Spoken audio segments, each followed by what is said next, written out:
Bueno, buenas tardes a todos, el público que se ha acercado hasta el MUSAC para asistir a esta segunda jornada de este ciclo de charlas y encuentros en torno a la exposición Tráfico de Arte. También saludos a los que pues nos seguís por streaming y a los que nos podáis ver en diferido a través del canal de YouTube del MUSAC. Si ayer comenzábamos estas jornadas reflexionando, pensando, recordando lo que fueron las experiencias artísticas y personales en torno a la Galería Tráfico de Arte,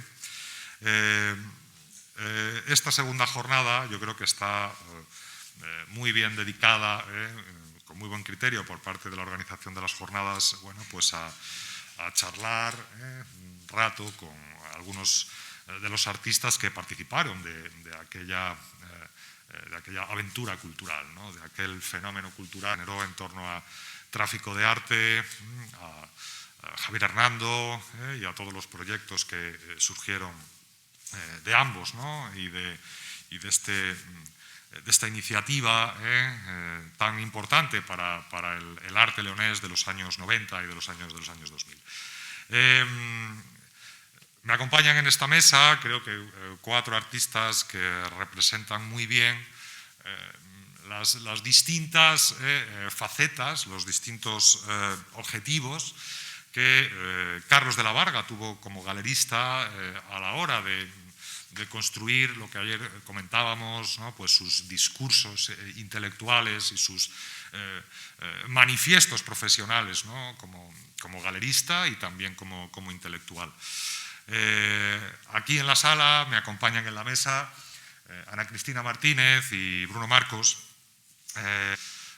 dos de las figuras más emblemáticas de la generación de jóvenes artistas leoneses que comenzaron a desarrollar su trabajo creativo a principios de los años 90 y que encontraron en la Galería Tráfico de Arte, ellos ahora lo van a exponer, pues una plataforma, un espacio, un lugar en el que ir construyendo su propia trayectoria profesional, ¿no? Ahora cada uno de ellos pues precisamente va a narrar, ¿no? Es decir, cuál fue el recorrido, ¿no? Bruno Marcos desde una perspectiva muy conceptual, Ana Cristina Martínez desde unos planteamientos muy minimalistas, arquitectónicos. Ana Cristina Martínez además representa, lo comentamos hace un momento, ¿no? Ella hace su primera exposición en el segundo año de vida de la galería y hace su última exposición en el último año de la galería. Es decir, son artistas además que trabajan de una manera permanente con la galería, ¿no? A través de proyectos periódicos, ¿no? De un seguimiento y de un crecimiento profesional que estuvo muy vinculada, ¿no? a Tráfico de Arte y también al soporte, el apoyo y desde luego la legitimación crítica de Javier Hernando. Nos acompañan por videoconferencia, además, Johanna Speidel y Sergio Molina. Johanna Speidel representa, yo creo que probablemente mejor, ¿no? que ningún otro artista, la búsqueda de Tráfico de Arte de abrir fronteras, ¿no? Es decir, de traer a la galería la obra de unos lenguajes artísticos internacionales, de una artista consolidada, y de convertir a la galería en un espacio experimental en el que, por ejemplo, se mostraban por primera vez instalaciones, ¿no? Johanna Speidel, que también expone su primera exposición en la galería de una manera muy temprana, en el año 92, introduce, ¿no? el concepto de instalación en la galería, y yo creo que eso marca un hito en la historia de la misma y en los propios discursos visuales, ¿no? de Tráfico de Arte. Luego hará otra exposición individual, ¿no? Ya en el año 2000, si no recuerdo mal, Johanna, y además Johanna hará un hall transformado, ¿no? Digamos, este proyecto en en el hall de la Facultad de Filosofía y Letras de León, también comisariado por aquel entonces por Javier Hernando. Y por último, Sergio Molina, desde Canarias. Sergio, buenas tardes. Que se vincula a la galería, digamos, a través de un proyecto expositivo comisariado por Javier Hernando, vinculado al territorio geográfico del Apeadero, pero independiente, digamos, de lo que fue exactamente, ¿no?, los proyectos del Apeadero, que fue la exposición Otro lugar de encuentros, con una obra situada en la ermita de la Virgen del Puente, en Sagún, ¿verdad? Y que posteriormente, en el año 2003, sí que la galería va a exponer los proyectos de esa exposición, y posteriormente Sergio va a participar en 2 exposiciones en la galería, que fueron una individual, ¿no?, en la Isla, con una performance, y también en uno de esos hitos teóricos de la galería, en esa trilogía dedicada a la crítica, a la galería y el artista, donde cada uno de estos 3 sectores o colectivos reflexionaban, ¿no?, sobre su propia identidad y sobre su propio trabajo, ¿no? El artista es arte, ¿no?, junto con Barcárcel Medina, Carlos de Gredos y Jarro, ¿no? Creo que representan, por lo tanto, yo creo que tres ámbitos, ¿no?, importantes y muy representativos de lo que fueron los objetivos, ¿no?, la trayectoria, la programación de la Galería de Tráfico de Arte, su expansión, ¿no?, a otros territorios, ¿no?, al arte público. Bruno Marcos, por ejemplo, hace el primer espacio inventado que se proyecta desde la galería. Luego también lleva su obra a la fábrica, a Barca de Campos. Es decir, Ana Cristina Martínez hace uno de los últimos espacios inventados también, ¿no? No sé si el último o uno de los, uno de los últimos. Yo creo que fue el último también que se hace. Por lo tanto, creo que cubren muy bien lo que es el ámbito de la creación, ¿no?, el ámbito de la creación vinculada con la galería y con sus proyectos periféricos. Yo me voy a callar, ¿no? Creo que les voy a dar paso, y yo creo que por donde debemos empezar es porque precisamente ellos al público les expongan realmente cuál fue su relación, ¿no?, cuál fue su trayectoria profesional al lado, alrededor de la galería, cómo contactan con la galería, ¿no? Cómo se van estableciendo esos lazos, esos contactos. E incluso también yo creo que podemos hablar, ¿no?, ya en esta primera intervención, de cómo se articulaban esos proyectos, ¿no? Si eran, digamos, eran proyectos de producción propia, es decir, o era obra preexistente, ¿no?, que digamos que Carlos de la Varga demandaba, ¿no? Es decir, era, bueno, pues establecer un poco pues cuáles eran esos cauces de relación entre vosotros y la galería, para después pues tratar otros ámbitos, ¿no? Pues si te parece, Ana Cristina, empiezas tú misma. Vale, muy bien. Bueno, pues yo conozco a Carlos cuando volví de Salamanca, terminé la Facultad de Bellas Artes y presenté una obra a un concurso, un certamen de pintura. Quedé seleccionada y bueno, Carlos fue a visitar la obra, le gustó yo que estaba por allí. Después yo pasé a visitar la galería y bueno, y así empezó el contacto.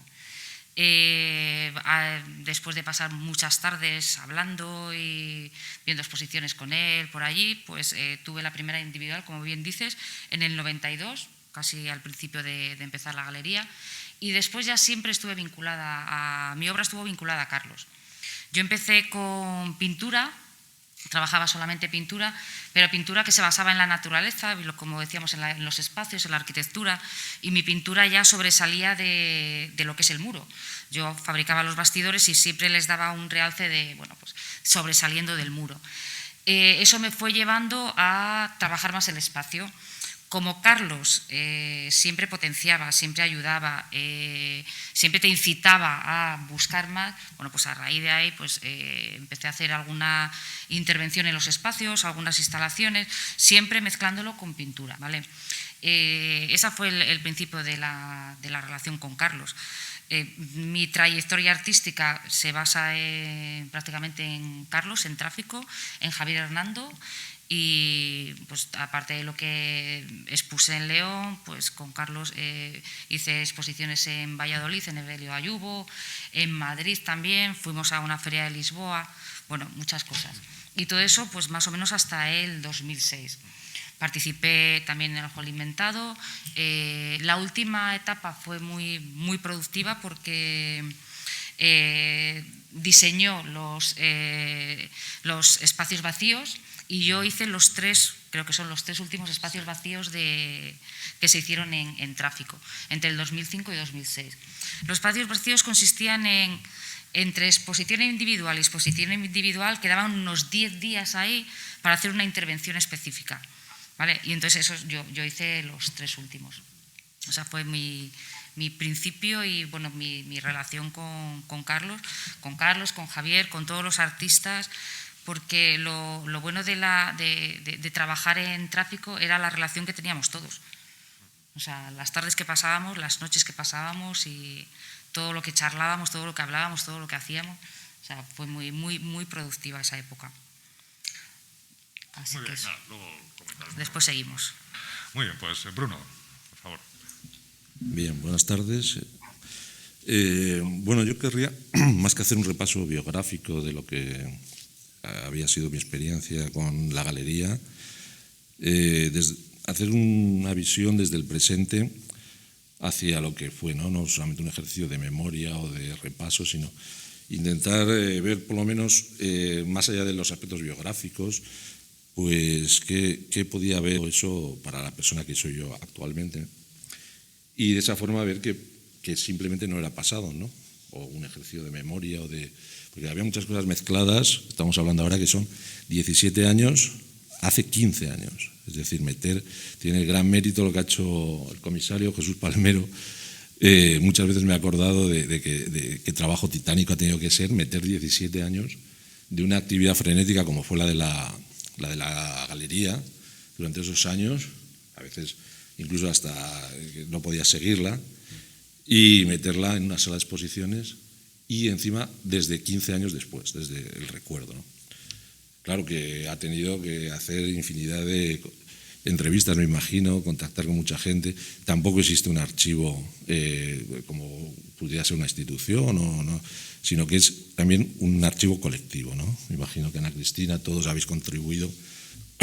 Yo creo que le pasé una lista de 100 y pico documentos de aquella época, más las obras de la exposición. Imagino que todo el mundo parecido. Entonces, todo ese despliegue, y también agradecer a la institución, a Manuel Olvera, que haya cogido esa experiencia tan lejana en el tiempo y la haya cobijado, la haya protegido en todo además que ocurre durante la pandemia, ¿no? Se retrasa la exposición y sigue adelante con todo ello, ¿no? Y seguimos recordando, intentando extraer algo de aquel periodo que por vías a lo mejor menos visibles, pues yo creo que sí ha dejado algo en la ciudad o en los que seguimos por aquí, ¿no? La memoria. Y yo pensaba que lo que más me gusta de aquella galería hoy en día es precisamente lo que tenía de no ser galería, o sea, algo paradójico, ¿no?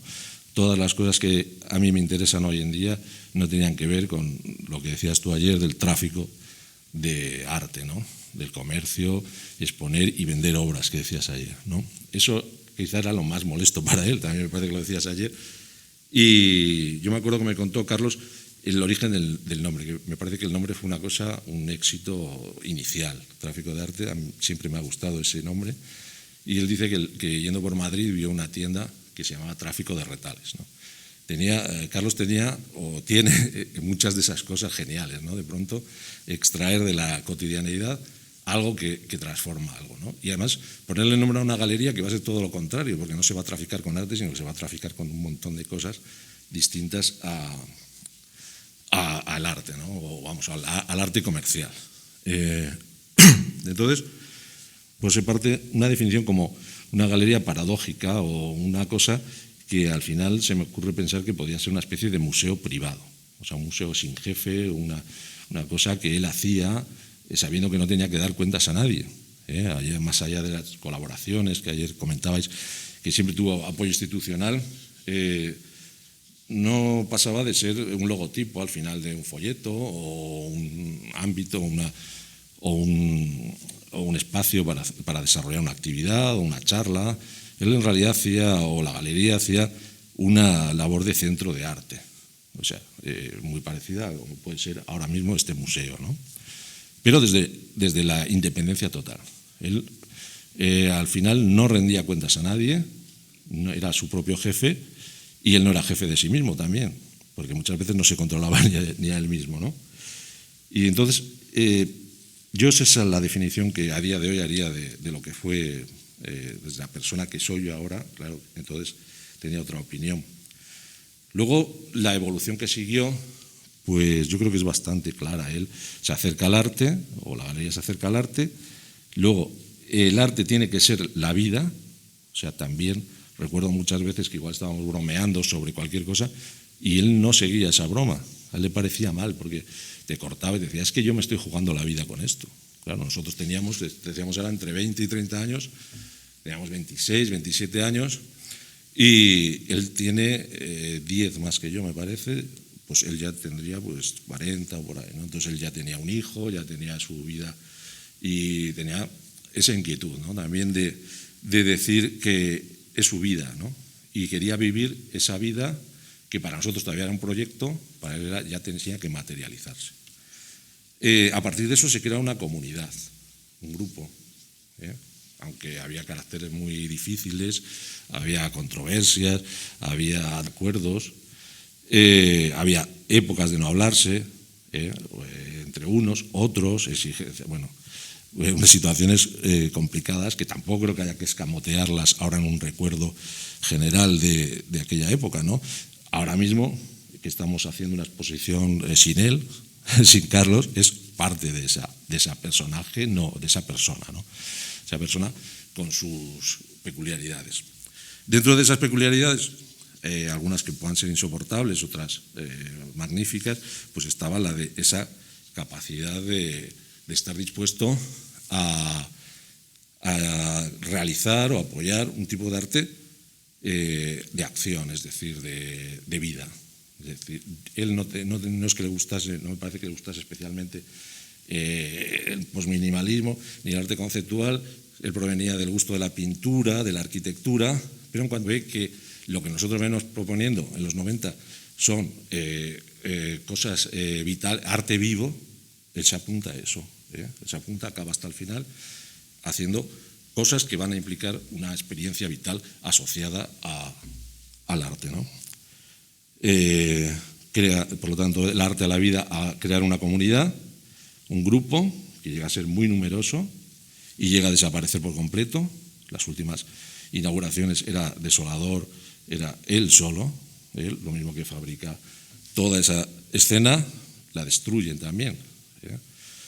Que tiene mucho mérito haber fabricado esa escena y que dure 5 o 10 años, pero que ya al final prácticamente, con algunas excepciones, no lo sé, tampoco, yo al final tampoco estaba aquí en León, pero sí que hice en el 2006, me llamó para hacer yo creo la última exposición en el Colegio de Arquitectos y ahí todavía consiguió crear otra vez. Ahí nos juntamos un montón de gente que todavía era él capaz de reunir.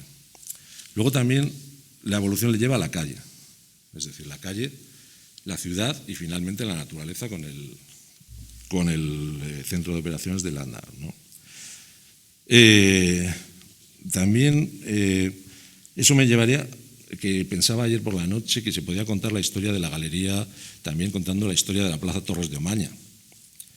Y estuve buscando una foto que me he acordado que es que te la di a Palmero y está en la exposición, una pequeña polaroid de cómo era la Plaza Torres de Omaña cuando antes, en el año 91, 92, 93, y cómo es ahora, ¿no? Y cómo cambió esa plaza. Cambió esa plaza prácticamente en esa década con todo León, que estaba el proyecto del nuevo León, o el León que conocemos ahora, se estaba fraguando entonces. Y en esa fotografía, en esa polaroid de la Plaza Torres de Omaña, se ve oscuridad, coches aparcados, es decir, una zona degradada. Yo he oído a gente repetir que la galería era un sitio pequeño, un tabuco, un sótano. Estoy totalmente en desacuerdo con eso. La galería era un sitio luminoso, daba más luz que las farolas de la plaza. De diseño, estaba hecho por un arquitecto, Santiago Carnerero. Tenía, y todavía hoy en día es una heladería cuyo diseño se aprecia que estaba bien. Daba luz a la calle, tenía paneles que se movían, transformaba su espacio interior, eran muros translúcidos también.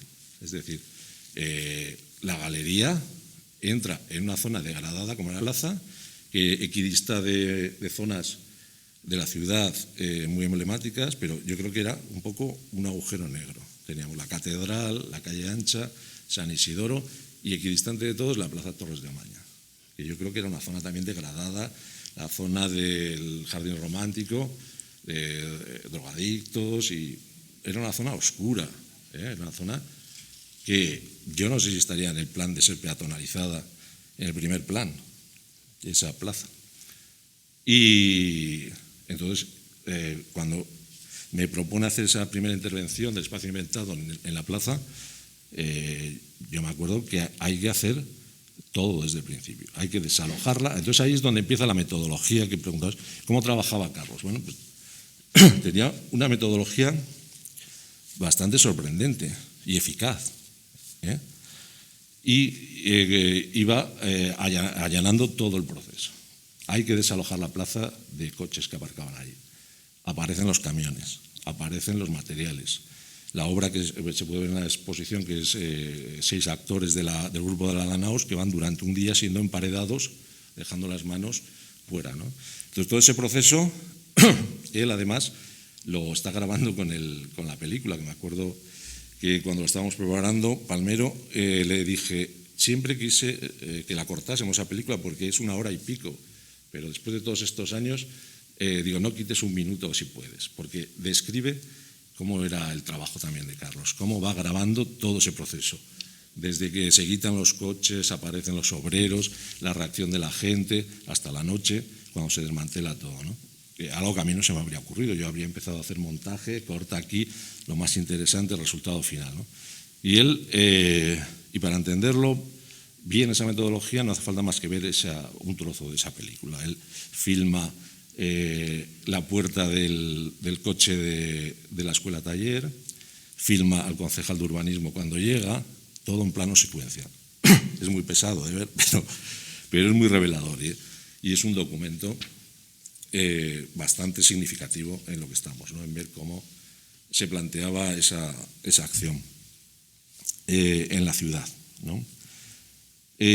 También, bueno, en el vídeo que hemos grabado, ahí comentaba un poco la contextualización del nacimiento de la galería, que también la galería no es una cosa puramente espontánea y milagrosa, que aparece un montón de artistas, un galerista, no, hay una situación nacional, que es el final de los años 80, en los cuales se ha producido una actualización del arte contemporáneo español, produciendo un salto que se materializa en la movida, y en la movida, el mundo almodovariano y el efecto Barceló de la pintura, ¿no? Miquel Barceló. Y de hecho, las primeras exposiciones que ha localizado el comisario, pues hay una de Alix, otra de Isidoro Valcarce Medina, y también empezó con pintura, ¿no? De Nadia de Siré, etc. Bueno, ese contexto inicial de donde arranca, estaba claro a nivel nacional que había una falta de actualización de las vanguardias, las nuevas vanguardias, lo que había pasado durante todo el siglo, y que yo creo que es echar raíces ahí en la galería también con esa nueva generación que entramos en los 90.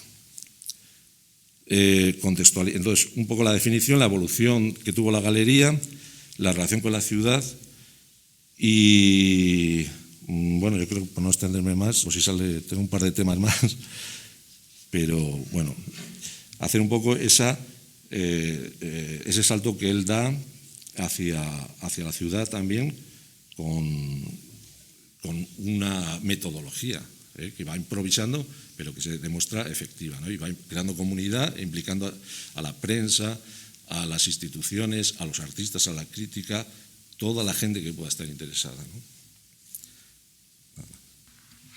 Muy bien, gracias, Bruno. Luego igual profundizaremos en algunas de las cosas que ya has expuesto de manera muy, muy locuaz, ¿no? en tu intervención. Bueno, yo quería preguntarle a Johanna Speidel, buenas tardes otra vez, Johanna. Buenas tardes, agradezco la invitación y también quiero saludar a Carlos y Javier, por si acaso lo ven en algún momento.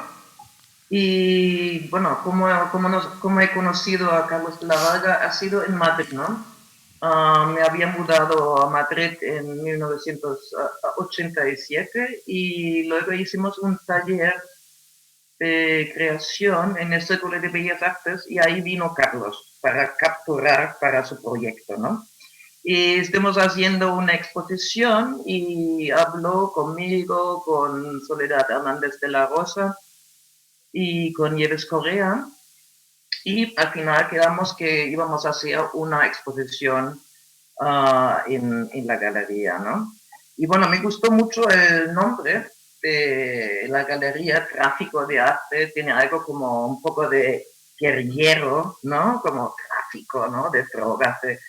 Y a la vez, bueno, es como una sensación como tráfico de arte que realmente pasa algo, ¿no? Que pasa mucha gente, hay tráfico, pero también hay como cierto peligro, ¿no? Cierto peligro del arte, ¿no? Y me gustó. Y luego, bueno, este era el 91, al final hicimos la exposición sin Nieves Correa, pero lo hicimos Soledad Hernández de la Rosa y yo. Y era una experiencia bonita. Yo expuse la instalación y Soledad también, y me sentí muy bien tratado, pero es como otro tipo de trato más cercano que en una galería más convencional, ¿no? Por ejemplo, fuimos ahí y pudimos dormir en casa de amigos, fuimos juntos a cenar, digamos, hicimos todo juntos. Él nos dejó libre lo que íbamos a exponer, no era un planteamiento común, ¿no? Yo expuse Cajas de Luz, el número cósmico con 12 huevos también en el suelo, que era un planteamiento sobre lo femenino y lo masculino y la divinidad en lo numérico. Y Soledad también expuso Caja de Luz eran como cubos, bueno, no lo puedo decir ahora exactamente lo que expuso ella, ¿no? Lo debería decir ella, ¿no? Pero me sentí muy bien tratada y también vino la tele, él tenía muy buen trato con la televisión, con la prensa, siempre había gente interesada, había charlas, me gustó el personaje. Sí, y me gustó el trato cercano que impone. Bueno, luego volví, pero muchos años después, en el año 2000, con esta instalación, bueno, trilogía que expongo ahora, que está ahora en el MUSAC. Es una trilogía donde invité a 28 amigos a mi casa para cocinarles su comida preferida, ¿no? Entonces les grabé antes de comer su boca, el plato que les iba a cocinar antes de comerlo y su boca después. Y hicimos una superposición de las dos imágenes y esta era la parte de comer y luego venía la parte de digerir y que es el vídeo y de defecar, que es la fuente de los pasteles, ¿no? Y también, bueno, había esta instalación y otra instalación en esta exposición y otra vez había mucho público, había mucho interés y un trato cercano. Solamente me puedo repetir en este sentido, que no era como con otras galerías comerciales, que es un trato muy, muy cercano y bueno. También luego con Javier, era entre 91 y 2006. Era la tercera invitación y me pareció muy bonito. Javier me facilitó mucho el proyecto. Era sobre el idioma de los sordomudos, manos que hablan, y los manos hablaron en el hall con el trasfondo del mar. Quería poner un mar en el hall y era muy complicado de montarlo. Y me acuerdo que yo creo que, Roberto, tú nos visitaste, ¿no? En el montaje, ¿no? Si recuerdo bien, ¿no? Y estuvimos ahí pensando y colocando las transparencias, digamos, las olas las fotos con las manos y el mar se transparentaron uno atrás otro y era, yo qué sé, era muy complicado, pero al final lo consiguió Javier con una de estas máquinas que suben, ¿no? En el hall y dijo, ¿por qué no lo sabía antes? ¿Por qué no lo hemos hecho desde el principio, no? Era muy, muy divertido, gracioso y agradezco estas invitaciones y siempre me dejaron libertad. Con Javier sí lo he hablado más, lo que iba a hacer, también por la logística. Carlos confiaba en mí, que también me parece bonito. Y no tengo tantos cuentos de estos días porque no vivo en León, como vosotros habéis pasado ahí entrando y saliendo en la galería. Yo lo veo gran parte de desarrollo de la galería desde más lejos, desde Madrid, ¿no? Sin embargo, admiro la visión de Carlos y la visión de mover realmente algo en la ciudad, la visión de hacerlo juntos, de incentivar a otras personas también que hagan cosas, un sentido de diálogo y no tiránico, ¿no? Sino siempre al mismo nivel horizontal, y eso aprecio mucho en las personas, en las galerías y también en las instituciones en general. Y Carlos ha conseguido eso, por supuesto que de vez en cuando había una pelea, que alguien no estaba de acuerdo con algo, pero también yo creo que hay que destacar que esta es una iniciativa privada, que no había tanto dinero. Si trabajas desde un museo hay un presupuesto, pero el presupuesto Carlos tenía que buscárselo continuamente y hablar con la gente. Me llevó al apeadero para enseñarme lo que iba a hacer, digamos.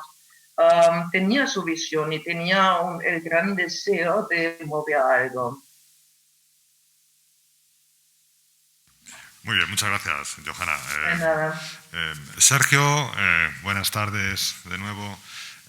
Pues un poco el mismo planteamiento. Tú de todos los artistas de esta mesa eres cronológicamente el último en aparecer en la escena de la galería, iniciando la relación con ella. Yo creo que a través de la exposición, otro lugar de encuentros, y posteriormente, bueno, pues vinculándote de manera muy intensa con ella, ¿no? ¿Qué supuso para ti, ¿no? Realmente, pues venir desde Canarias a León y con esta frecuencia, sobre todo entre los años 2003 y 2006, ¿no? Que es donde se establecen los vínculos tuyos con Javier, con Tráfico de Arte y con tus proyectos. Sí, verdaderamente fue un encuentro fortuito, pero mágico, fantástico, que se produjo estando yo exponiendo en Arrecife, en la Galería del Aljibe del Almacén, que es un lugar que yo había tenido mis primeras exposiciones en mediados de los 80, de venir de estudiar de La Laguna en la facultad, ¿no? Y vuelvo a exponer en finales de los 90. Era una exposición que finalizaba los 90 y entraba en el 2000. Y creo que Javier Hernando y yo nos encontramos en el 2000, o no, Navidades del 99, seguramente. Él venía de un viaje con su mujer creo que iba a Fuerteventura también a ver una intervención en la naturaleza precisamente, y la casualidad que de un artista que creo que me contaba él que había creado un burro y que se podía ver desde el aire, ¿no? Entonces, algo así parecido, recuerdo. Y entonces, prácticamente nos encontramos, y yo subiendo la escalera que me iba, un momento a descansar de estar ahí en la galería, porque yo estaba en ese momento atendiéndola con mi exposición, que se llamaba Desierto Instalación, que era una exposición que yo venía y que había ampliado, que venía del Ateneo de la Laguna, donde había tenido también una performance. Y a Carlos nos encontramos, me presenté, que era el artista, casualmente, una cuestión muy fortuita, que cuestión de segundos igual no nos hubiésemos encontrado, ¿no? Las cosas de la vida, ¿no? Y entonces le expliqué, ¿no? La obra, me dijo que le había encantado, porque ya hace un momento ya se iba, ¿no? Yo más bien entraba, ahora que recuerdo, y ellos se iban, ¿no? Y nada, me dijo que le gustaría que escribiera un texto, ¿no? Y efectivamente me escribió un texto, vamos, que en ese tiempo era lo primero. Estoy emocionado porque realmente era el primer texto y escrito por Javier Hernández, o sea que era algo muy grande. Y nada, entonces nos vimos y me contó un poco que podríamos hacer algo más en este proyecto que tenían con Carlos de la Varga, que luego ya en León, cuando yo voy a León, ya invitado, ya me tenían un poco al tanto a distancia entre León y Lanzarote, y voy ya a tiro hecho pensando en un trabajo ya específico, ¿no? Específico para la ocasión de ese proyecto que tienen ellos en mente y que sale adelante un colectivo y que yo soy uno de los participantes, invitados por ellos, ¿no?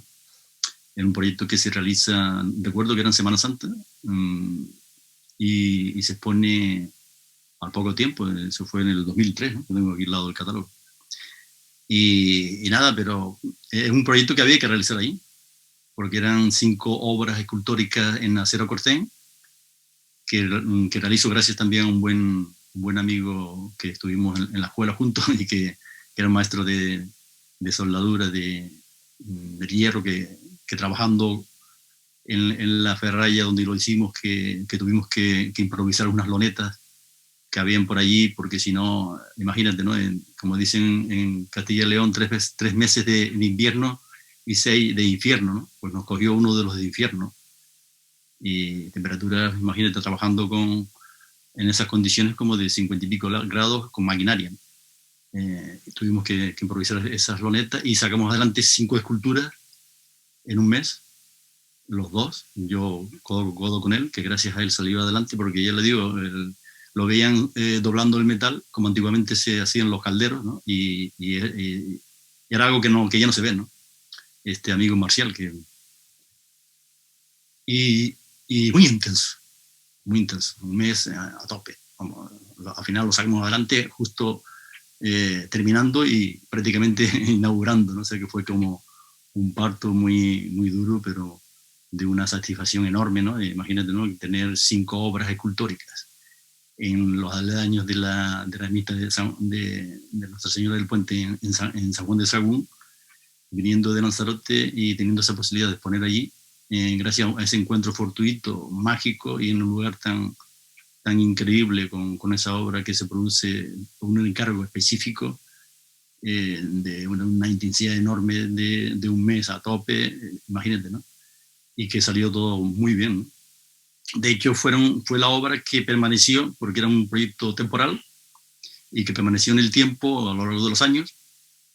Pasó sus aventuras, porque era un lugar en que no estaba contemplado que estuviese en tiempo, porque eran ubicarla en el mobiliario de granito que existía, ¿no? Que rompían totalmente la estética del lugar, y estaban ideados para que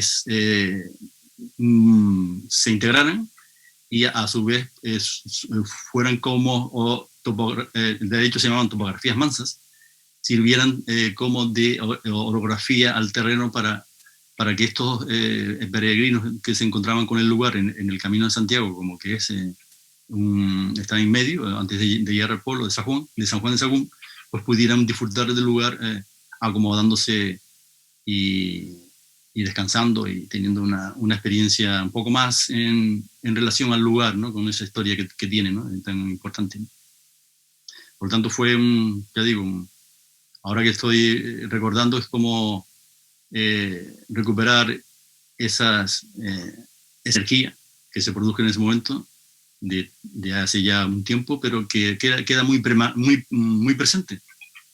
Y que una labor que sin lugar a dudas de ellos dos, y de ese encuentro, por supuesto, gracias a ese encuentro de ellos dos, sería imposible, ¿no? Porque son personas muy entregadas, con una profesionalidad enorme y con una entrega al arte, a la vida, y sacando adelante, como muy bien decía la compañera,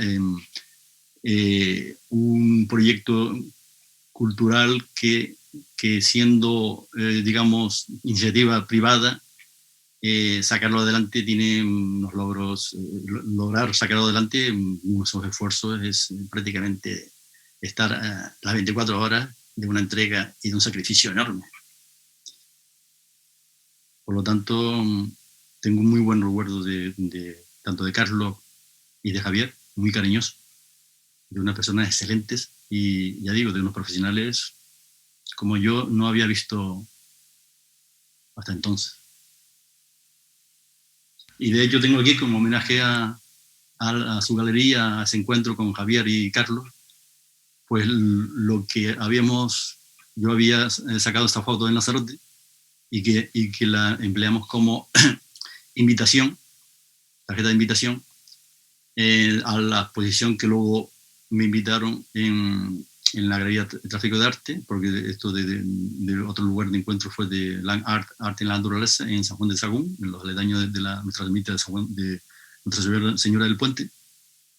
Y esto se realizó después cuando me invitaron a la exposición individual de unos fragmentos de imágenes que yo había seleccionado de la isla como presentación y como de intentar expresar un poco mi sentido como isleño y mi experiencia de toda una vida en Lanzarote y un poco también de ese salto a la península, lo que supone un poco también de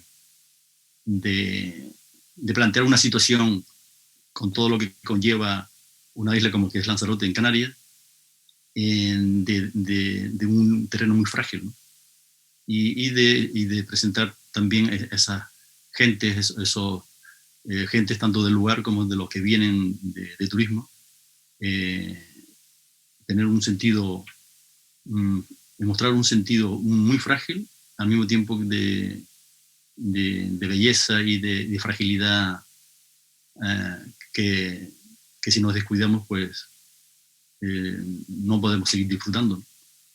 Y se expuso con la propuesta de Carlos de hacer la performance, porque yo hacía performance también, y pues el presentarla con la inauguración, con esta performance en la Plaza del Conde de Omañas, con una espiral de sal traída de Lanzarote, y en la que yo desde una espiral, empezando desde el centro prácticamente de la plaza, fui desarrollando y en un camino que condujo hacia la galería, donde continué en ese trayecto depositando en un saco negro la sal a modo ritual y de labor de comunión, digamos, de lo que es la condición isleña, de lo que estamos rodeados y de lo que supone como energía, ¿no?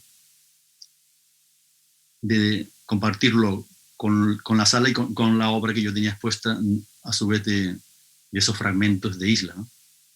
En todo el perímetro de la misma, y terminar en un elemento que estaba colgando, suspendido en el espacio y lleno de agua de sal, donde yo deposité los últimos granos de la sal que yo había esparcido por todo el espacio desde la plaza. Muy bien, pues gracias, Sergio. Como creo que se nos está yendo el tiempo bastante, pero sí que quería plantearos, ¿no? En todo caso, en cada uno de vuestros contactos con la galería, con Javier Hernando, en vuestras diferentes situaciones y modos de relacionaros con ella, ¿no? Vosotros como artistas, ¿no? Es decir, como parte evidentemente muy activa, digamos, del mundo cultural, artístico, ¿no? Como parte protagonista, ¿no? Primera del mismo. Cuando vosotros iniciáis vuestra relación, se os plantean proyectos expositivos, tanto en la galería como en los espacios inventados, como en el caso, ¿no? del hall o del centro de operaciones Landar, el apeadero, ¿no? Vosotros como artistas, ¿con qué expectativas, digamos, afrontabais, ¿no? Probablemente estos proyectos o estas iniciativas, ¿no? Expectativas desde el punto de vista profesional, ¿no? Al fin y al cabo se trata de una galería, ¿no? Al fin y al cabo, ¿no? Expectativas desde el punto de vista intelectual también, ¿no? Del propio prestigio, digamos, de la propia consolidación de vuestra trayectoria artística, y en qué medida, digamos, estas expectativas se pudieron cumplir, ¿no? Digamos, tanto desde una perspectiva, digamos, más galerística, ¿no? Digamos, o proyectual, en los proyectos que pudierais hacer con tráfico, en sus proyectos aledaños, o desde el punto de vista intelectual, desde el apoyo crítico que tuvisteis de Javier Hernando, ¿no? Es decir, ¿cuáles, un poco en un ejercicio de sinceridad, ¿no? ¿Cuáles eran vuestras expectativas, ¿no? Es decir, y si estas se cumplieron, se transformaron, o todo lo contrario, ¿no? Es decir, si se frustraron, ¿no? O realmente fueron por derroteros diferentes a los que vosotros hubierais deseado, ¿no? Es decir, ¿cuál era vuestro horizonte, digamos, al desarrollar vuestra relación con la galería, con encontrar, ¿no? A una figura crítica como la de Javier Hernando, y realmente si ese horizonte llegó al lugar al que vosotros queríais o no? Bueno, pues yo te puedo comentar que las expectativas fueron al 100%, porque yo lo que quería era dedicarme al arte, al mismo tiempo daba clase, pero recibí todo el apoyo tanto de Javier como de Carlos, en todos los sentidos. O sea, todas las propuestas que yo le podía sugerir a Carlos siempre las aceptaba, tanto dentro de la galería como en los espacios. O sea, el apoyo de Carlos y de Javier, de ambos, fue siempre al 100%. Después, con el diálogo con ellos, lo que comentaba antes, siempre surgían cosas nuevas. Porque, como decía Bruno, es que era una comunidad, es que estaba, o sea, no todo el día juntos, pero bueno, teníamos muchísima relación, muchísimo trato, muchas tardes juntos. Entonces, a partir de esas tardes de diálogo con un artista, con otro, con un amigo, siempre surgían cosas nuevas. Y yo, por mi parte, siempre me apoyaron. Yo creo que era un poco enchufada, o sea, me tenían ahí un poquitín de enchufadilla, porque me apoyaron en todo, buscando materiales, apoyo gráfico, prensa, siempre. O sea, a los dos tengo que agradecerles toda la carrera artística que tuve aquí en León en ese periodo. Y yo creo que, bueno, lo que planteaste un poco es en términos de carrera profesional. Yo creo que en aquellos años nadie, por lo menos nadie se planteaba, todos teníamos claro que estábamos ya dando clase, teníamos que había ocurrido en los 80, creo que fue a principios de los 80, se declararon los estudios de Bellas Artes como universitarios, ¿no? Antes era la escuela superior y ya yo, por lo menos en mi tradición familiar, que casi todos los hermanos somos profesores, pues me dijo mi madre, tú estudiarás Bellas Artes pero serás profesor, porque no te quiero ver en las guardillas, ¿no? Ya sabíamos más o menos todos que en este contexto no ibas a vivir del arte. Y luego otra cosa que hay que introducir en ese estudio también es las políticas culturales de Castilla y León. Y estaba muy ligada la actividad de la galería al arte joven. Y el arte joven realmente funcionó muy bien todo ese tiempo. Era, no sé si hasta los 30 años, había una política cultural en la cual no daban premios, por ejemplo, a obras, como se suele hacer, como se ha vuelto a hacer, como se está haciendo hoy en día en la Junta de Castilla y León. Me parece que me contó Berbis, que estaba en el jurado, que había un solo premio para toda Castilla y León de pintura, y 1.000 euros o algo así.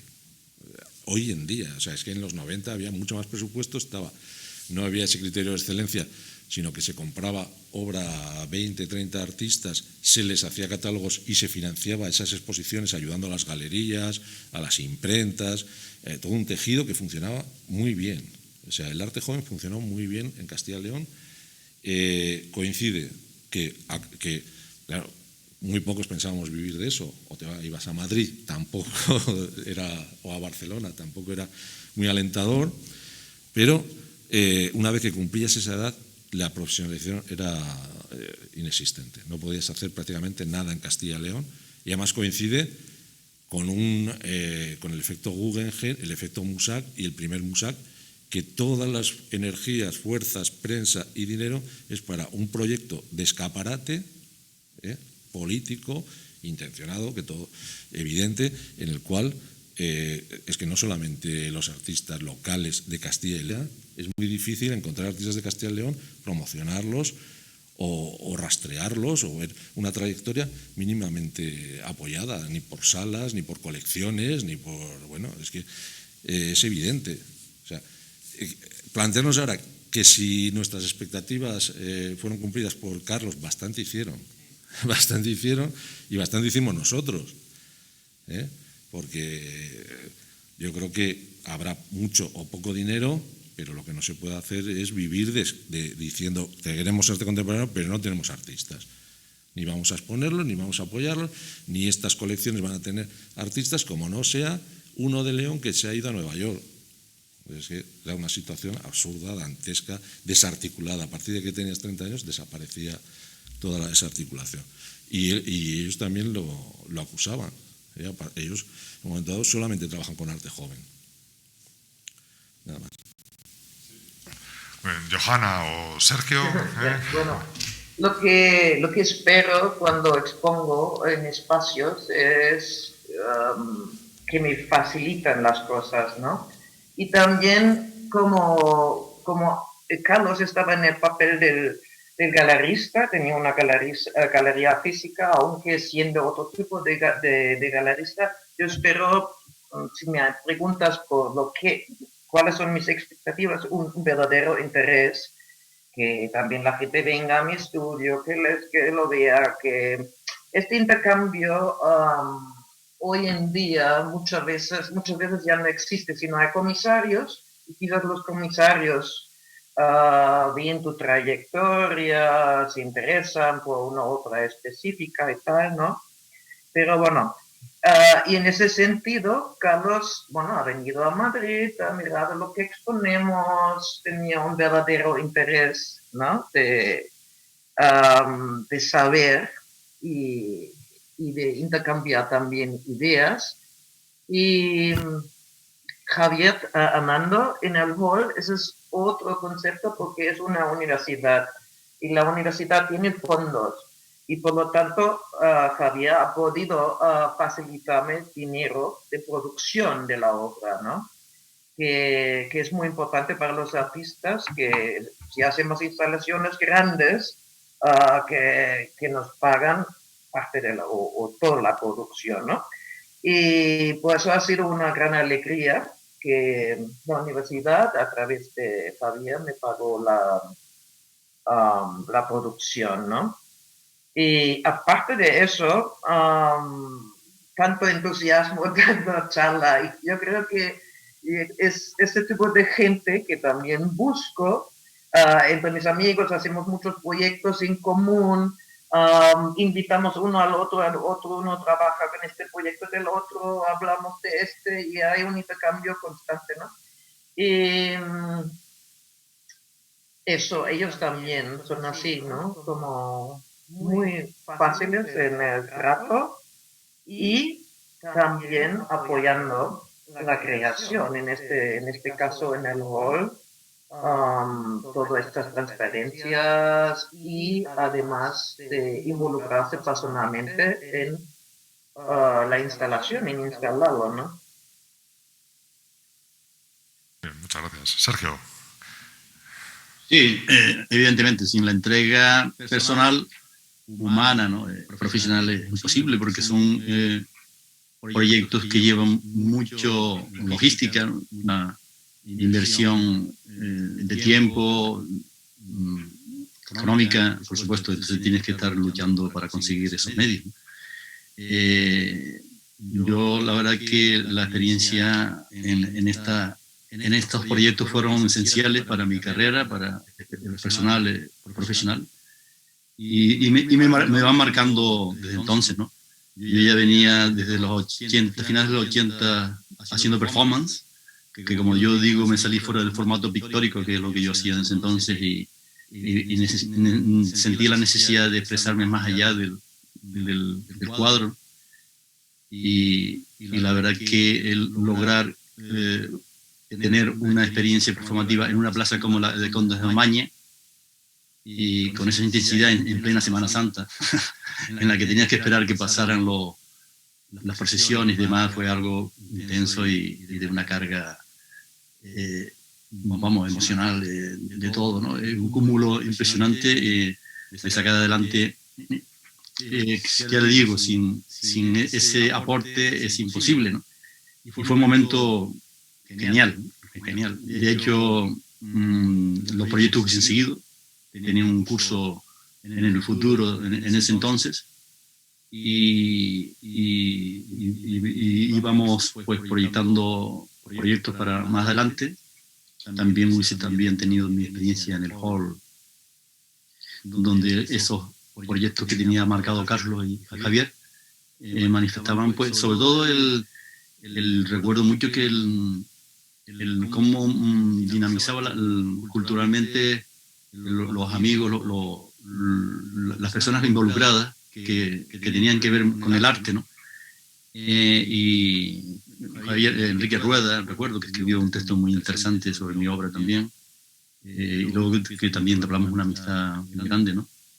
Y a partir de ahí, pues, esos contactos seguían y se creaba un ambiente cultural realmente que yo desde Arrecife ya conocía, porque como yo también me movía de muy jovencito en el almacén, en el aljibe, desde los años 70, creado, que era el que dinamizaba como centro polidimensional, con su galería El Aljibe, y donde uno tenía encuentros con el arte de afuera, que traía en ese entonces el equipo que lo creó junto con César Manrique. Y nos dio la oportunidad de tener contacto con el arte también a través del Museo de Arte Abstracto, ¿no? Y claro, todo esto hace que continúe un tejido que uno va identificando cultural, en esos viajes que va a Madrid, también de encuentro con el arte en ese Madrid cultural, y que te da, pues, un aporte muy grande de experiencia a nivel humano y profesional con la obra que ya realizábamos, y con esa expectativa de crear, de hacer tangibles proyectos que de otra manera es imposible que se realice. Por lo tanto, un recuerdo presente eterno, muy importante y vital para un artista, que sin eso no podemos, sería imposible seguir adelante, y que es imprescindible, ¿no?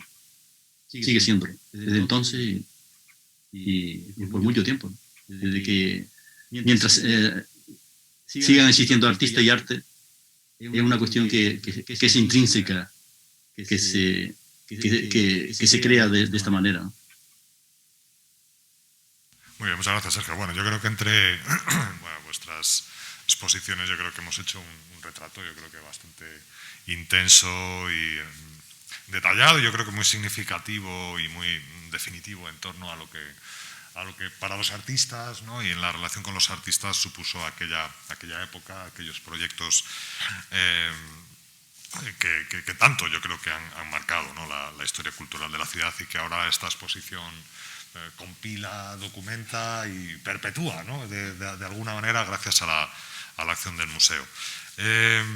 Como llevamos ya una hora, yo creo, si os parece, parece un turno de palabra al público, por si alguien quiere realizar, pues, alguna pregunta, intervención dirigida a vosotros.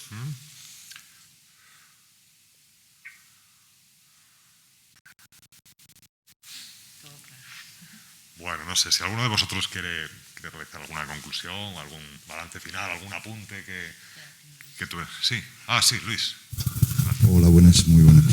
Me gustaría saber hasta qué punto la Facultad de Salamanca, porque en principio parece ser que en Salamanca había como varias líneas de trabajo, varias vertientes con respecto al desarrollo o la formación de los alumnos. Profesores más o menos clásicos o dentro de las vertientes clásicas, pero también, lógicamente, había artistas vinculados a movimientos o tendencias, pues eso, performáticas, conceptuales. Realmente Salamanca se convierte en una facultad abierta o modélica con respecto a otras situaciones, con respecto a España, ¿no? Con respecto a otras facultades en España. ¿Eso cómo lo vivisteis los artistas que os formasteis allí? ¿O eso no es así, me refiero? Bueno, yo te puedo contestar un poco. Vale. No sé si habéis escuchado la pregunta, Sergio y Johanna, no habéis escuchado, ¿verdad? El audio no nos ha llegado. Es muy difícil porque, como está lejos, no lo coge bien el micrófono. Sí, es una pregunta que le dirigen fundamentalmente a Bruno y a Ana Cristina. Se han preguntado sobre el funcionamiento de la Facultad de Bellas Artes de Salamanca, ¿no? en los años 90, que es donde cuando ellos se licencian, ¿no? Entonces, la respuesta se la dan, si os parece, pues Ana Cristina y Bruno. La conocí la facultad, gracias a Pedro Garel, que estuvo dando clase en Salamanca. Muy bien. Bueno, yo comentaba que mi experiencia es, yo salí en la segunda promoción, o sea que empezamos cuando se estaba formando la facultad, con lo cual casi nos íbamos formando alumnos y profesores al mismo tiempo, porque lo que es la organización al principio era un poco confusa. Entonces sí que estaban definidas, pero después era todo muy libre. Con lo cual, de lo que más aprendías allí también era del contacto con los propios compañeros. O sea, llegabas a los talleres, había algunas clases teóricas, pues psicología, historia, dibujo técnico, por supuesto, pero después las clases prácticas estabas allí trabajando. Tú desarrollabas tu creatividad, tu propio proyecto, te podían indicar algo. Yo hice pintura, entonces por ahí tú pintabas, o sea, desarrollabas tu proyecto. Y con la ayuda de los compañeros, más casi que de los profesores, porque ya te digo que es que como era tan nuevo, o sea, no había una consistencia ahí. Es verdad que en la parte de grabado, que estaba Fuentes, ahí sí que, vamos, una técnica, o sea, totalmente distinto. Depende de las asignaturas, o sea, dependía mucho de las asignaturas. Pero sobre todo eso, el contacto con los demás compañeros, las relaciones, las visitas a Madrid. Porque claro, desde allí viajabas mucho a Madrid, cosa que en León, pues con 18, ir a Madrid, nada, impensable. Pero ya desde Salamanca ya viajábamos mucho a Madrid y eso.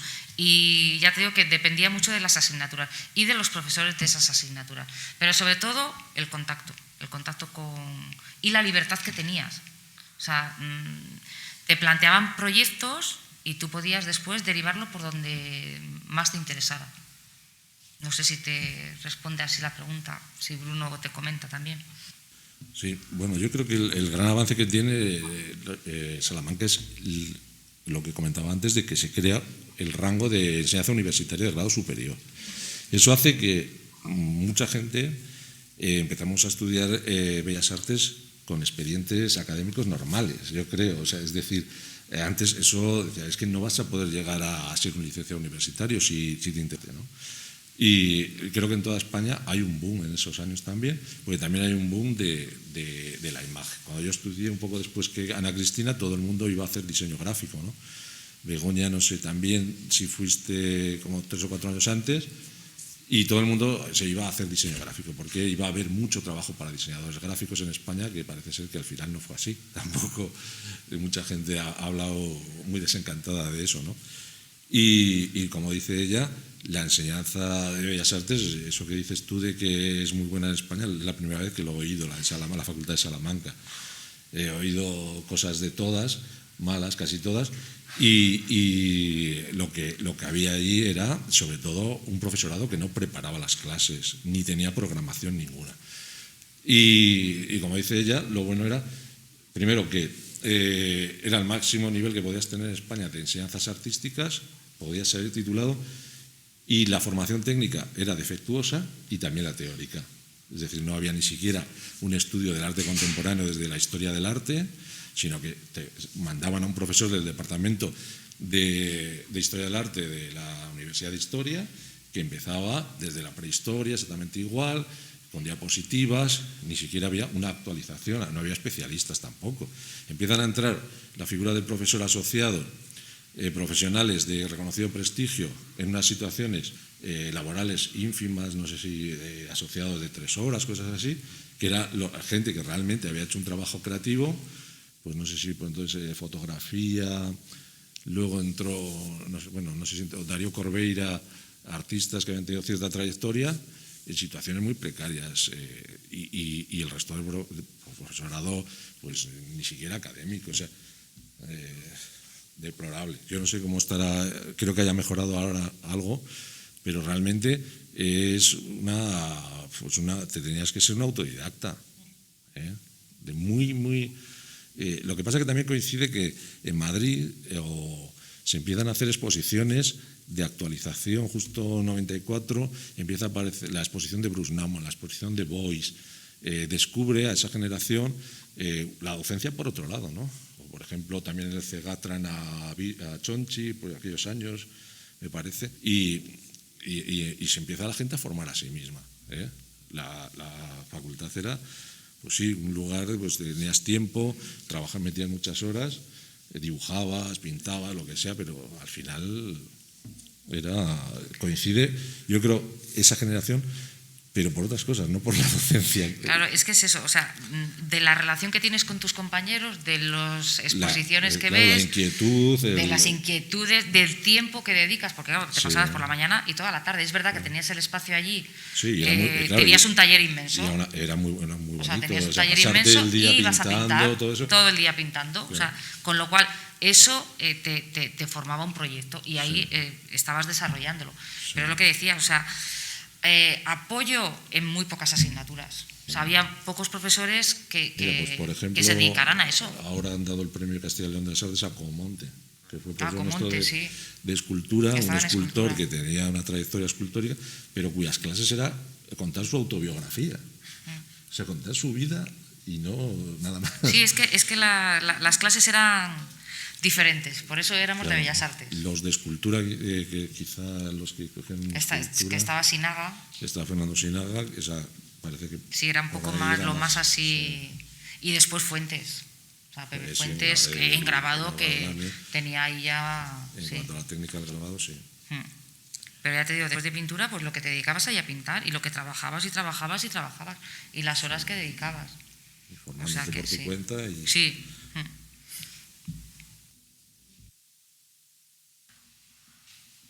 Yo quería trasladar una pregunta que nos hacen desde el canal de YouTube, que es precisamente Carlos de Gredos, que es otro artista que está presente en la exposición.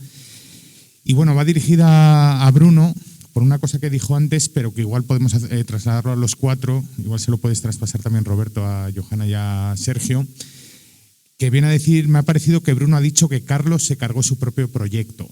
Si lo puedes confirmar o negar. Hiciste un comentario que puede dar lugar a eso, pero bueno, creo que es una pregunta interesante conociendo a Carlos. Igual, Roberto, se la puedes transmitir a Johanna y a Sergio también. Sí, Sergio, ¿habéis escuchado la pregunta? Tampoco, ¿verdad? Entiendo. Bueno, es una pregunta que en el canal de YouTube, Carlos de Gredos, ¿no?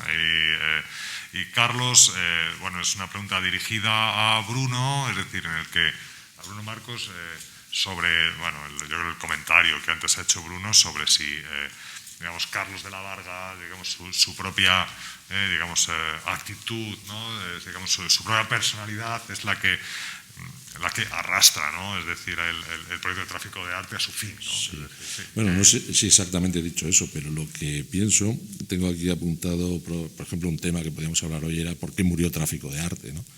Que sería interesante para otro debate. Y efectivamente, no es que se lo cargase él y muchas otras cosas. Así todos coincidiremos que, para empezar, la salud, el tema de la salud, el cansancio, el desgaste, son muchos años y hay un agotamiento de los discursos, claro está, pero también está las políticas culturales que acabo también de comentar. Ese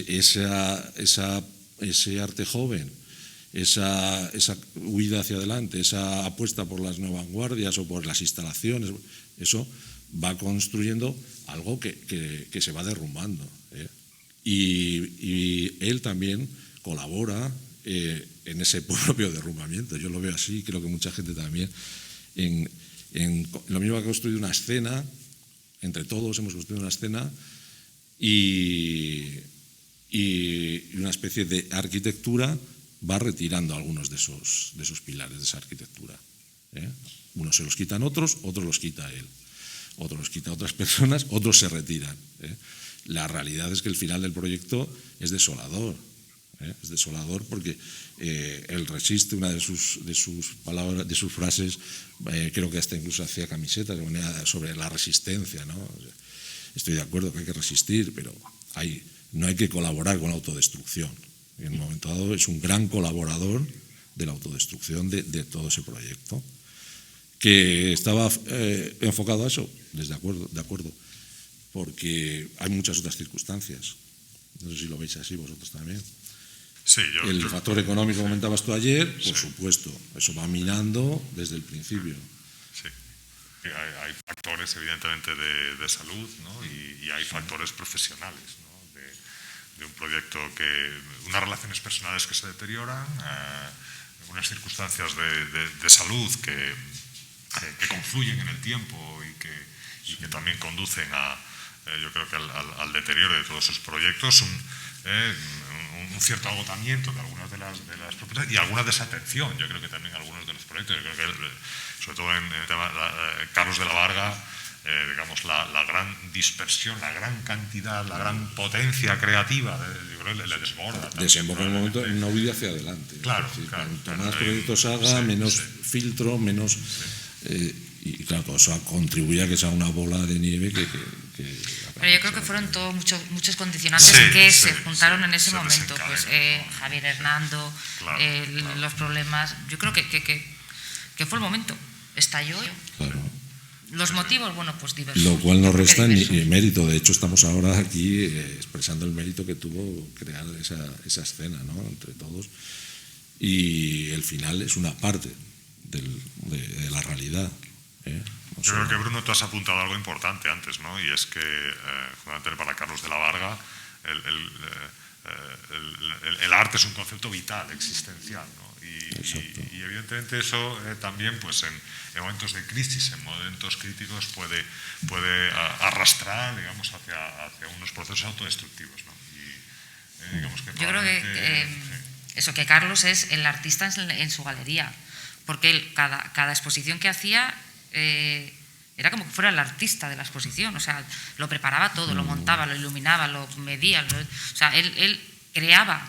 O sea, yo creo que Carlos es un artista, o sea, es un galerista artista o un artista galerista.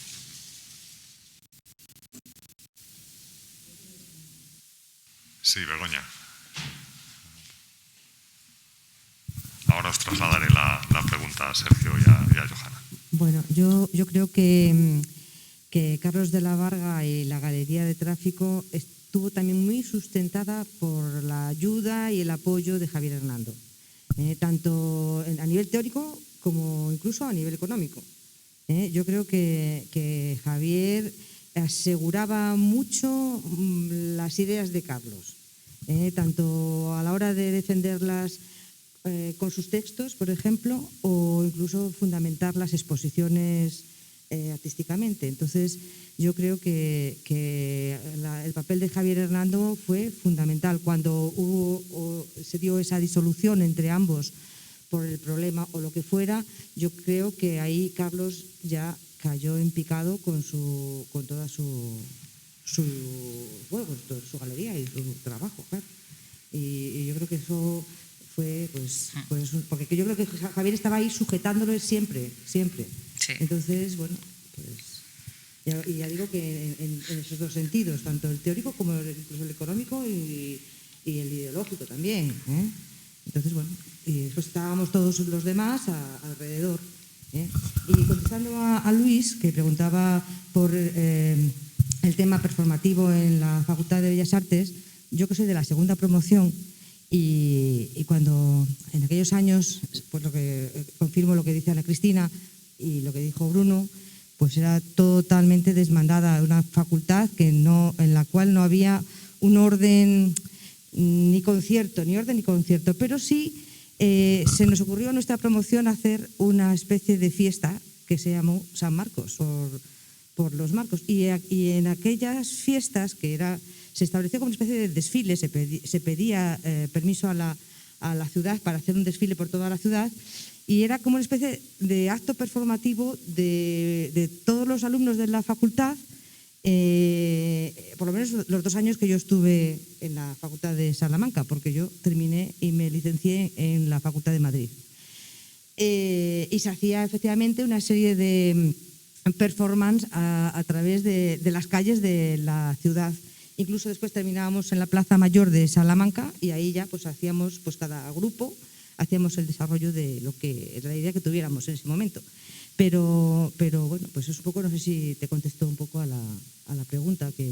Y supongo que, porque yo ya como abandoné esa facultad y me fui a otra, supongo que las fiestas de este tipo de día, porque además era concretamente en un día que te dedicabas a prepararla, porque en ella pues intervenía a lo mejor contenidos de volumen, contenidos de pintura, porque se llevaban o pancartas pintadas o cuadros o cosas hechas en cartón piedra, o sea, es decir que al final pues bueno, pues no sé si contesto un poco a lo que pregunta Luis con respecto al tema performativo en Salamanca, que después yo ya no desconozco cómo evolucionó la cosa en la facultad, porque yo la dejé. La dejé en el segundo curso, me marché a Madrid, que bueno, es otra... Bueno, por comentaros a Sergio y a Johanna, ha intervenido Begoña Pérez Rivera y, bueno, fundamentalmente para resaltar el papel de Javier Hernando como sostén intelectual, pero también yo creo que emocional, ¿no?, de Carlos de la Varga, y para, bueno, pues plantear cómo un poco el choque, ¿no?, de las relaciones entre ambos también acelera o desencadena, ¿no?, el fin, ¿no?, de estos proyectos. Y posteriormente, bueno, pues también nos ha narrado un poco su experiencia como estudiante de la Facultad de Bellas Artes durante los años 90, bueno, pues algunas iniciativas que se hacían entre los alumnos, ¿no?, sobre todo las prácticas performáticas, ¿no?, de la facultad. Sí, vuelve a intervenir Luis. Era simplemente matizar cómo, con respecto a lo de la facultad, cómo hay un cambio de modelo de escuela. No me refería a que, por así decirlo, en un momento determinado se diera un salto cualitativo en las especialidades, en la formación, sino que de repente de un modelo estricto, cerrado, hermético, en el cual o así se suspenden, o haces tal dibujo, o haces tal modelado, o haces tal... Hay esa formación clásica que se estaba dando, precisamente se plantea un modelo de libertad en el cual se introduce un elemento clave que es el de la autoformación, la autoinvestigación, la potenciación de la comunicación entre diferentes elementos y cómo el artista tiene que buscarse la vida y se expande la facultad hacia otros espacios, como puede ser el expositivo o el tema de consultar bibliografías y contactos en algunos casos puntuales. Yo me imagino que la figura de Sinaga en algún momento, pues bueno, tuvo que significar alguna aportación.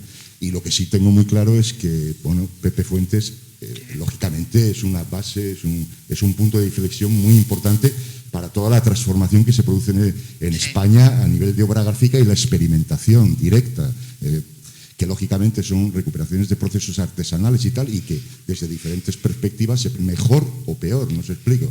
Pero lo que sí está claro es que el modelo sí cambia fundamentalmente y que es un modelo que tiene que ver bastante con las propuestas, por ejemplo, de Artelecu, en donde hay talleres abiertos, ¿no? No, vamos, lo que tú estás planteando no ocurre. No ocurre como una metodología. Nadie te dice autofórmate. No.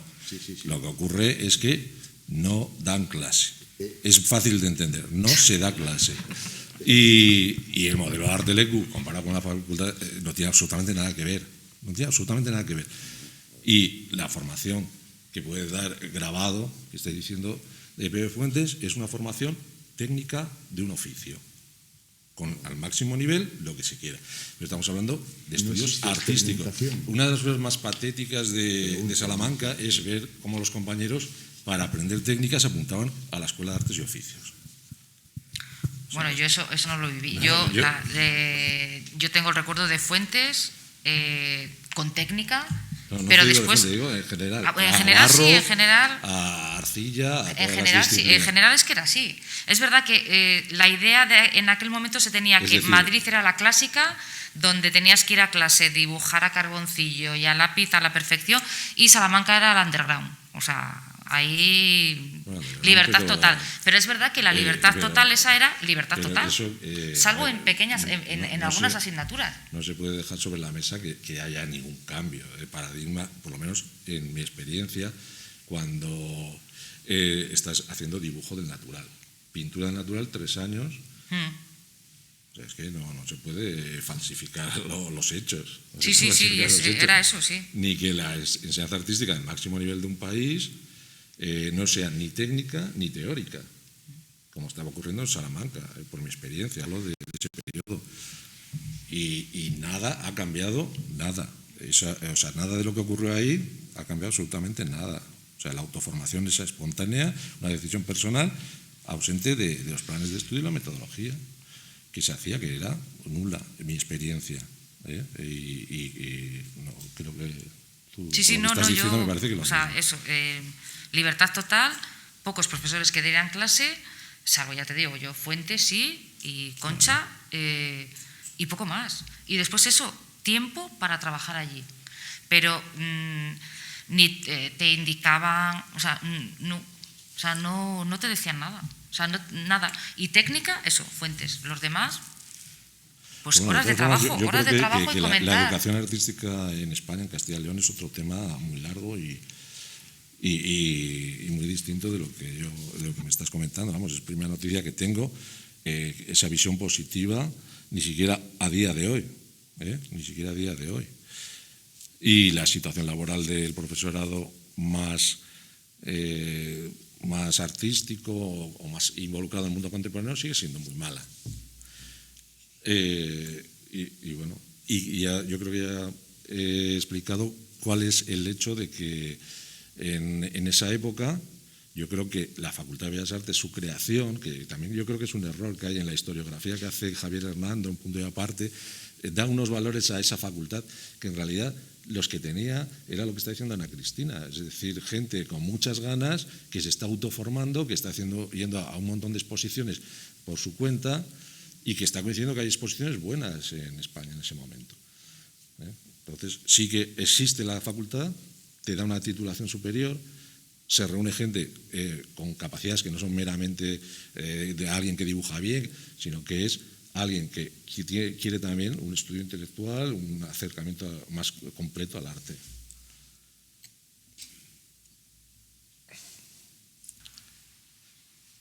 Sí. Interviene Jesús Palmero. Bueno, brevemente y por devolver un poco el rumbo de la conversación hacia tráfico de arte, a mí me gustaría comentar que cuando hiciste la pregunta a los artistas de esas expectativas que podían plantearse de cara al futuro con las exposiciones, etcétera, habría que también plantear la pregunta como qué expectativas planteaba la galería con respecto a los artistas. Es decir, no solamente los artistas teníamos expectativas, sino que había unas claras expectativas por parte de la galería y por parte de Javier Hernando para que los artistas tuviésemos una trayectoria, hubiera una continuidad. Esto, en el caso de los que estamos aquí, está clarísimo. Es decir, Ana Cristina tuvo un intercambio, por ejemplo, con la galería de Evelio Gallubo, Bruno con la Fábrica y con Evelio también, Begoña por Amor al Arte en Oporto, Susana Fernández me viene a la cabeza con Serpente también en Oporto. Nosotros hicimos el intercambio con Edurne. Eran intercambios que además a la galería se nutría de esos intercambios. En el caso nuestro, el intercambio fue con Kiyoshi Yamaoka, es decir, que es un artista que se afianza también en la galería y en el ámbito del arte público en León. que esas expectativas no solamente estaban por parte de los artistas, sino que había un respaldo y había un clarísimo interés en una labor de promoción. De promoción por promoción. parte tanto de la galería como de Javier. Sí. Y luego, un segundito, Palme, por comentarles un poco a Sergio y a Johanna. Es que si no, vale. Comenta Jesús Palmero, pues que además de las expectativas que los artistas podrían tener hacia la galería, digamos, la propia galería y el propio Javier Hernando, ¿no? Digamos, también tenían sus propias expectativas hacia los artistas, ¿no? Digamos, desarrollando ante todo pues una importantísima labor de promoción, ¿no? Pues promoviendo los intercambios con otras galerías o manteniendo una continuidad, ¿no? Yo creo que con muchos de los artistas a lo largo de los años, ¿no? Y continuando en este sentido, hay un aspecto muy importante y es desde el minuto cero de la galería. Cuando planteabais la conexión que hay, las estrategias de Carlos, las estrategias con los medios de comunicación, hay desde el minuto cero de la galería una química, un contacto, una conexión con los medios de comunicación, tanto escritos como, y esto sí que me gustaría destacar respecto, que ha sido muy importante para poder llevar a cabo el trabajo de comisariado. Se da la circunstancia de que precisamente a principios de los años 90, finales de los 80, la televisión de León empieza a emerger y hay una periodista que es Camino Sayago que empieza a hacer una televisión cultural. Encuentra un aliado en Carlos y cubre absolutamente, y os lo digo porque he investigado casi todas las exposiciones, y cubre prácticamente la totalidad de las exposiciones que se hacen en la galería, con lo cual es una fuente documental importantísima. Sergio, no sé si fue Sergio, Johanna comentó la presencia de la televisión en la exposición. Efectivamente, es decir, la televisión cubría esa exposición y eso se emitía en la ciudad. Entonces era una forma no solamente para los artistas de difundir su trabajo, de difundir esa exposición, sino que era un vehículo de comunicación importante en los que no había internet. Tenemos que tener en cuenta esto, ¿no? Y era una preocupación muy importante. Ayer comentábamos al final de la charla, fuera, que las experiencias críticas fueron no solamente de Javier Hernando y de críticos cercanos a Javier, que participaron en diferentes proyectos, como Fernando Castro, como Yayo Aznar, que van a estar con nosotros en los próximos días. Sino que también los alumnos de la Facultad de Filosofía y Letras iniciasteis vuestra carrera pues haciendo crítica de arte, etc. Es decir, no había ningún artista que se quedase sin su crítica. Cuando Sergio Molina se emociona con la idea de que Javier escribe su primer texto, esto es algo que compartimos muchísimos artistas. Es decir, la primera vez que Javier escribió sobre nosotros fue una emoción, pero también un gran impulso a nuestro trabajo. Es decir, Javier se había fijado en nuestro trabajo y estaba, digamos, apoyando o construyendo también, ayudándonos a construir ese discurso, ¿no? Entonces, bueno, era simplemente puntualizar eso. Porque son aspectos que yo creo que van en paralelo al trabajo de los artistas y es muy importante porque aquí se prestaba muchísima atención y mucho celo a que esto estuviese siempre presente. Es decir, que todo artista tenga ese soporte teórico y ese respaldo también de los medios de comunicación. Bueno, ha planteado Jesús Palmero, comisario de la exposición, claro, la importancia que la Galería de Tráfico de Arte concede a los medios de comunicación, ¿no? Digamos, y a que estos cubran, digamos, siempre las exposiciones de una manera amplia, es decir, que haya una comunicación con el público, ¿no? Digamos, gracias a la presencia pues, de la prensa escrita y de la incipiente televisión local, ¿no? en aquellos años. Y sobre todo, también de que todos los artistas que pasaran por la galería, digamos, tuvieran, en cierto modo, el respaldo teórico de Javier Hernando, ¿no? Digamos, que era un elemento que evidentemente pues, prestigiaba, ¿no? Digamos, a los propios artistas y a la propia galería, en primer lugar, pero también era un impulso, creo que es lo que, por la palabra que se ha utilizado, pues a la propia trayectoria profesional, ¿no? De cada uno de los artistas que pasaba por la Galería de Tráfico de Arte, ¿no? Digamos que un crítico de la digamos, del prestigio, ¿no?, y de la solidez intelectual de Javier Hernando se fijara en esos artistas, ¿no? Y que, No, es muy cierto lo que dices, ¿no? Cada vez cuando expuse en León había o televisión o prensa o artículos muy bien escritos por el mismo Javier Hernando. Fantástico. Además, yo quería añadir que era una cobertura de prensa y muy respetuosa, además, con cosas que seguramente no entendía ni siquiera los propios redactores, porque yo he hablado ahora con gente que vivió esa época y es que no me enteraba de nada, iba a cubrir las exposiciones de tráfico de arte y eran rarísimas, no entendían nada, ¿no? Y, sin embargo, siempre fue respetuosa, cosa que ha empeorado también, incluso en la prensa. Y recuerdo que la última exposición que hice yo, te van a cubrir porque vuelves a exponer, pero ya no cubren exposiciones, en el 2006. Entonces, ha empeorado también ese aspecto respecto a aquella época, y es una colaboración muy respetuosa por todos los ámbitos. Ya estamos viendo el institucional, la prensa, el público, todos los artistas. Sí, yo es que creo que Carlos lo tenía todo cuidado, o sea, desde el principio de lo que es el montaje y demás, la inauguración, imprescindible, y hasta el final. Y sí, la prensa era, yo me acuerdo, una vez que inaugurabas, al día siguiente, a ver si salía en prensa ya. O sea, siempre esperando, porque sabías que iba a salir. Y claro, el soporte... Eran exposiciones de un mes, ¿no? Eran muchísimas exposiciones. Sí, es que era la tira de exposiciones. La tira de exposiciones, o sea, era constante. Muy breves. Sí, es que era un trabajo muy intenso. Claro. Y es verdad que sabías que te iban a apoyar siempre. O sea, que sí, en ese sentido estaba todo muy cuidado. Sí, se hacía presente la labor de la galería en la capital, en León, de una manera indiscutible, y supongo que habrá sido un vacío enorme el de repente pues no tenerlo, ¿no? Y que de buenas a primeras esa actividad importantísima que dinamiza, ¿no?, a la gente, y por supuesto de tener esa preocupación es fundamental para que se tangibilice una labor y llegue a oída antes, mientras y después, ¿no? Bueno, pues muy bien, yo creo que son las 8, no sé si alguno de vosotros quiere añadir alguna cosa más a vuestras intervenciones, y si no, pues nada, damos por finalizada esta mesa. Bueno, pues nada, muchísimas gracias a Ana y Cristina, a Bruno, a Johanna, a Sergio, por habernos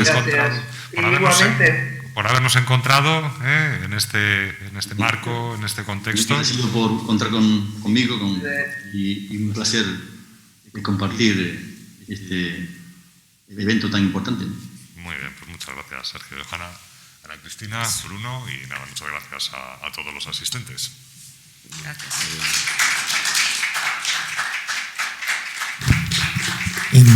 Simplemente quería recordar, agradecer al público asistente, sobre todo al grupo que está aquí de forma presencial. Gracias, Roberto, por volver a estar con nosotros hoy. Simplemente quería comentaros que la semana que viene continuamos con las jornadas, nuevamente con una conferencia y con una mesa redonda. El martes tendremos, dedicado en este caso al segundo aspecto de la exposición, que es la labor de la galería en la ciudad. Tendremos a Fernando Castro el martes que viene a la misma hora. Y el miércoles una mesa redonda para hacer un homenaje a Hilario Franco. Entonces esperamos veros la semana que viene. Gracias a todos por participar.